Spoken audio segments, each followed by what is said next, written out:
Personajes históricos. ¿Alguna vez han oído hablar de Grigori Rasputin? El místico ruso de la corte del zar Nicolás I, cuya vida está llena de sorprendentes hechos. En esta nueva aventura, vamos a desentrañar los misterios que rodean a este impresionante personaje. ¿Sabían que Rasputin fue asesinado no una, sino 3 veces en la misma noche? Antes de sumergirnos en los misterios de Rasputin, quiero establecer el punto de partida. Imagina la Rusia zarista. Si te está gustando el video, dale like y suscríbete al canal. Activa la campanita para no perderte los videos. Llena de intrigas y supersticiones, la familia real enfrenta desafíos, especialmente con la hemofilia del joven zarevich Alexis. En este contexto, Rasputin emerge como un hombre peculiar con supuestos dones especiales. Los seguidores de Rasputin creían que Cristo se podía encarnar en cualquier hombre, letrado o iletrado. Este, llamado Cristo, se unía a una mujer, la Madre de Dios, y dirigía la vida espiritual de su comunidad o arca. Durante sus celebraciones nocturnas en lugares subterráneos, cantaban, danzaban, se flagelaban y llegaban a un estado de éxtasis ritual que concluía en una sesión orgiástica. Creían que el pecado llevaba al arrepentimiento y la salvación, una creencia a la luz de la cual se ha interpretado la sexualidad de Rasputin. Pero ninguna de las investigaciones que la Iglesia emprendió sobre Grigori concluyó que fuese un sectario. Los rumores sobre su pertenencia a una secta, los escándalos sexuales que su esposa Praskovia toleraba, quizá porque sabía que el sexo era para Grigori algo más que un motivo de placer, y las burlas sobre su supuesta santidad hicieron que en 1902, tras un peregrinaje al monte Athos, Rasputin marchara a la ciudad de Kazán, un importante centro religioso. El camino a la corte Rasputin impresionó a los dignatarios religiosos de Kazán, que se hallaban al frente de una iglesia ritualista, burocratizada y sometida al zar, y que buscaban la autenticidad y la sencillez que parecía encarnar aquel campesino de fe ardiente que trataba a los jerarcas ortodoxos con la misma familiaridad que a las gentes de Pokrovskoye. De hecho, los entusiasmó hasta el punto de que lo recomendaron a los dirigentes de la iglesia en San Petersburgo, a donde llegó en tren durante la Pascua de 1903 a bordo de un vagón de primera clase. Ya no volvería a hollar el polvo de los caminos.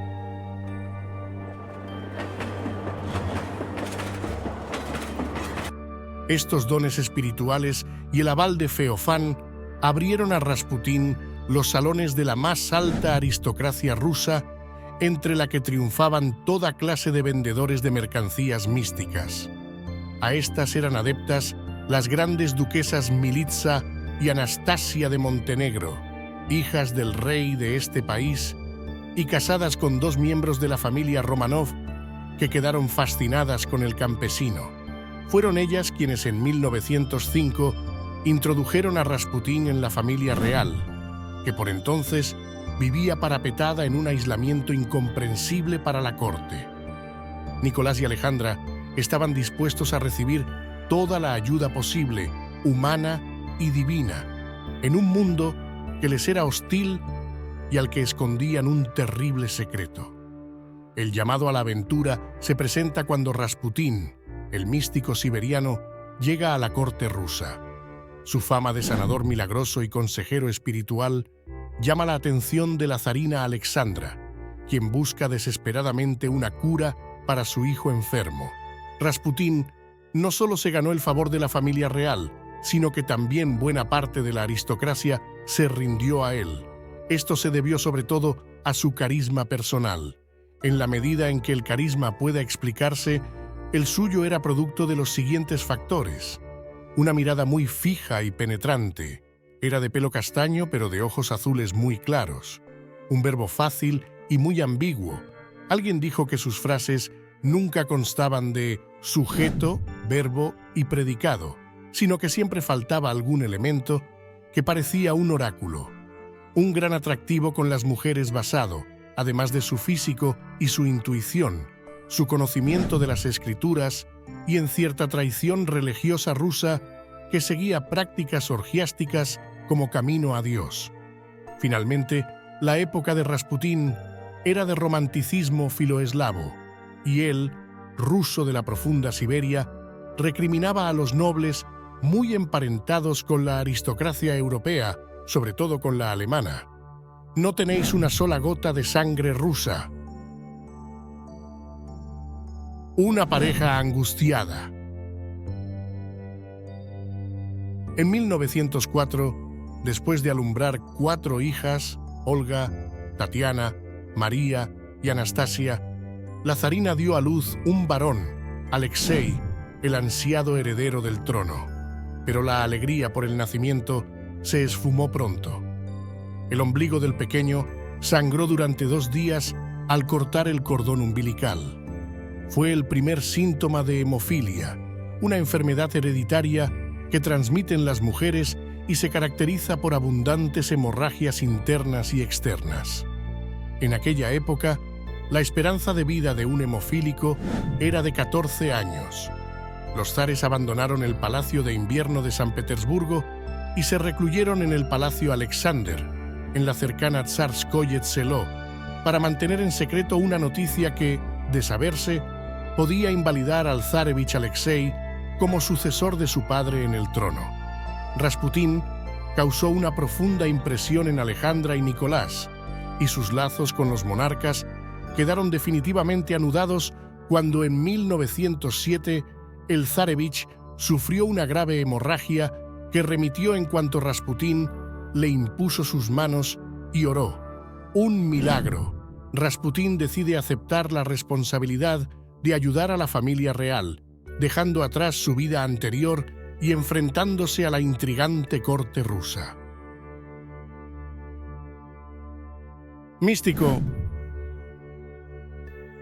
En 1912, el zarevich padeció una crisis gravísima, hasta el punto de que se preparó un boletín previendo su posible fallecimiento.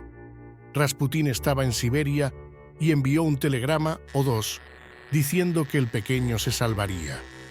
El niño, en efecto, superó la crisis y la vida de su madre quedó ligada para siempre a la persona del starets o anciano. Así se conocía a los místicos del tipo de Rasputín.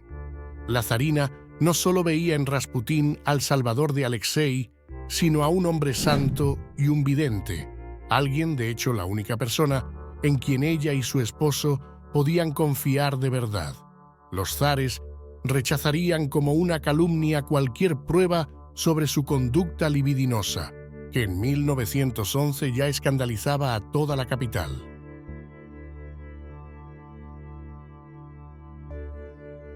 Carta comprometedora. Eran públicas su afición a la bebida, sus aventuras sexuales y sus equívocas relaciones con mujeres de la alta sociedad, casadas y solteras, que formaban parte de su círculo de entregadas adeptas. Hermógenes e Iliodor, sus antiguos valedores, se habían vuelto contra él, pero cayeron en desgracia ante los zares. El despechado Iliodor puso en circulación cartas que la zarina había enviado a Grigori y que éste le había dado o que Iliodor robó, en las que se podían leer frases como esta: «Solo deseo una cosa, dormir durante siglos sobre tu hombro mientras me abrazas». Estas palabras, que procedían de una mujer en busca de consuelo, consumida por la culpa de haber transmitido la hemofilia a su hijo y devastada por una ciática que la convertía en una inválida, fueron interpretadas en un sentido sexual. La corona se desacreditaba ante el pueblo y los monárquicos veían a Rasputín como un peligro para la monarquía. Trágico final. Los peticionarios dejaban grandes sumas que Rasputín gastaba en fiestas épicas, hecho que aumentó su descrédito y el de la corona. Para salvar la monarquía, el campesino debía morir. La conjura para terminar con él partió del entorno más íntimo del zar. Tuvo como figura central al príncipe Félix Yusupov, heredero de la mayor fortuna de Rusia y quizá del mundo, recién casado con la gran duquesa Irina, sobrina del monarca. Félix reclutó al gran duque Dmitri Pavlovich, primo de Nicolás, a quien éste quería como un hijo. El tercer implicado fue el ultraderechista Vladimir Purishkevich, diputado de la Duma. El 29 de diciembre de 1916, Félix atrajo a Rasputín a su palacio con la promesa de que vería a Irina, por la que aquel sentía fascinación. Una vez allí, en una habitación del sótano, le dieron pasteles de crema con cianuro que comió. Como el veneno no le afectó, Félix le disparó con el revólver Browning de Dmitri. Creían que Rasputín había muerto, pero se levantó y huyó por el patio trasero del palacio. Purishkevich disparó su pistola Savage, le acertó 2 veces y lo mató. Trasladaron el cuerpo en un coche y lo lanzaron al río por un agujero en el hielo. Rasputín fue enterrado en los cimientos de una capilla que Virubova construía en Tsarskoye Selo. 3 meses más tarde, después de la caída de la monarquía, su cadáver fue trasladado a la capital. El final de su aventura resulta tan misterioso como su vida. Se dijo que su cuerpo fue quemado en un bosque, pero hoy se cree que fue incinerado en los hornos del Instituto Politécnico del norte de la ciudad. La historia de Rasputín nos recuerda que incluso aquellos con poderes místicos pueden caer y que la influencia en la historia a menudo viene acompañada de controversia y desafíos. Concluyendo, este viaje por los poderes y milagros de Rasputín nos deja con más preguntas que respuestas, recordándonos que la línea entre la realidad y la leyenda puede ser tan intrigante como las propias habilidades de este enigmático personaje. No olvides suscribirte para más exploraciones históricas llenas de misterio y fascinación.